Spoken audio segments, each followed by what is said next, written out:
protein, fats, and carbs. Your soul will make a building shake.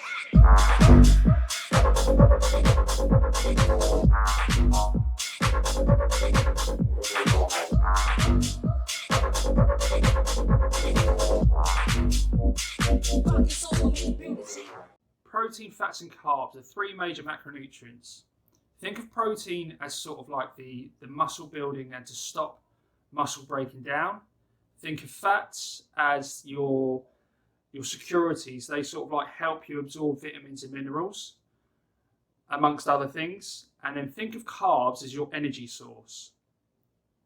Try not to think of these foods as like fattening or bad or anything like that. There is no such thing as bad foods. There's no such thing as fattening foods. There's just bad choices. And those choices are really down to you. So, protein. Good sources of protein are stuff like poultry, meat, dairy, nuts, seeds, legumes, and supplements like whey protein. And how much? Aim for about anywhere from in between 1.6 grams per kilo up to 2.2 grams per kilo. If your goal is muscle build, go for a bit higher. If your goal is just general day-to-day life, being healthy and stuff like that, start at the lower end and see how you get on. And you can always increase it over time or decrease it on however which way you've started. If you're going for weight loss, it's probably a good idea to go higher on the protein and lower on the fats and carbs, because protein is more satiating. It helps you feel fuller for longer. So now we come on to fats. Fats, like I said, they help your body absorb vitamins and minerals. They help protect organs around the body as well. They're a bit higher in calories, so go a bit more sparing on these. These are 9 calories per gram, whereas protein and carbs are 4 calories per gram. So good sources of fats. You've got different oils, you've got different types of oily fish, you've got nuts, you've got seeds, you've got dairy, you've got butter, avocado. Like I said, be a bit more sparing on this. Try and go for about 0.8 grams per kilo to 1.2 grams per kilo. If you don't like measuring your food, say a thumb. Nice little thumb. That would probably be a good sort of start. Now we get onto the good bit, the carbohydrates. Like I said before, use this as your energy source. So if you're feeling a bit lethargic, add a few more carbohydrates in. If you're getting to your next meal and you're feeling like you don't really need to eat, then maybe cut down on the carbs. Set your protein and your fats at a set point. Stick with that and then play around with your carbohydrates. So what choices of carbs should you be going for? Stuff like rice, pasta, different types of breads, potatoes, sweet potatoes, fruits, vegetables. They're all good sources. Different oats, breakfast cereals, they can all work in your diet. Just depends on what sort of time of day it is and how your lifestyle is and different things like that.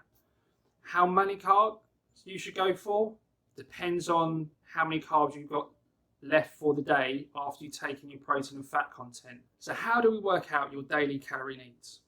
Well, what we're going to do is we're going to take your weight in kilos and times it by 22 if you're male and 24 if you're female. Now this is the number you've got now is the number that you need just to live and breathe without taking any activity into account. Now what we do is we times that by your activity level. 1.1 being very inactive, office job, don't really exercise, up to 1.7 being very active, athlete sort of standard. We're not athletes. Eating a salad every now and again and training 2 to 3 times a week does not make us athletes. So we're probably going to go for like 1.4, just nice in the middle. So you times your daily living, breathing calories and times that by 1.4. Now this gives you your Monday to Sunday daily calorie needs.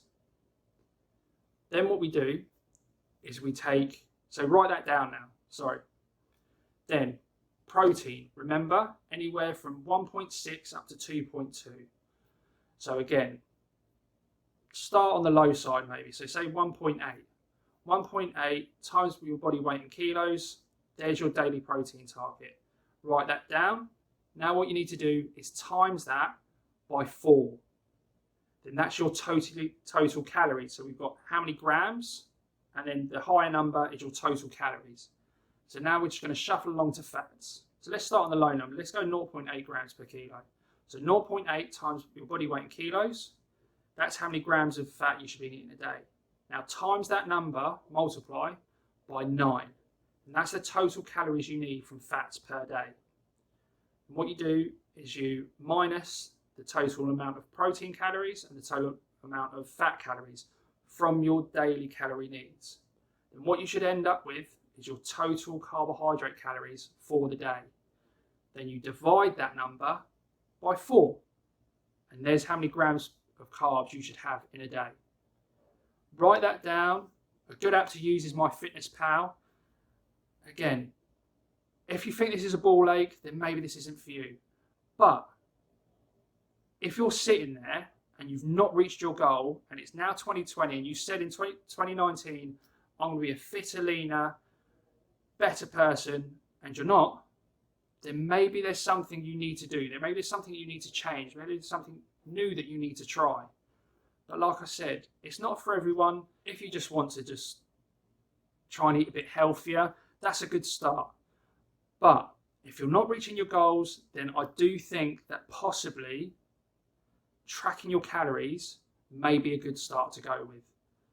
Also as well, after a while, it gets easier. The first week, maybe 2 weeks, are going to be a ball ache. You'll be sitting there in front of your phone, tearing your hair out.